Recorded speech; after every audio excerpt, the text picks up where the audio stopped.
Dati nagkokosyo ka pa, ngayon talaga tinatarantado mo na talaga ako. Kung bulgara na to. Straight, ano ka na eh, wala na isang... Ano mo naman, boss? Wala nang harang-harang. Tana, kupal.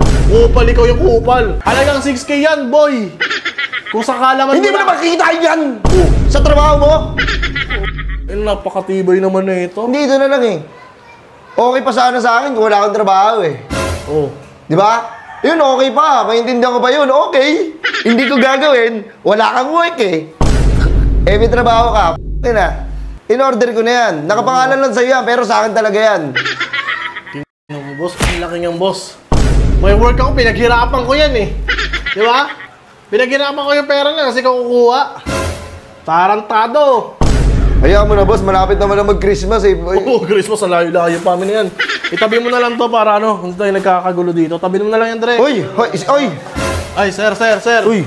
Bossy, Makulit ba kayo dito? Oh, shit! Nung gagawangster pa po yan to. Makulit ba kayo, tol? Huwag yung pakilaman ng hindi sa inyo. Tapos kumakapal na ata ang mukha natin sobra niyan. Sige, sabi natin, nakapangalan sa'yo. In-order mo ba to? Hindi. Si? Pero pera ko yan, si. King ina mo ka.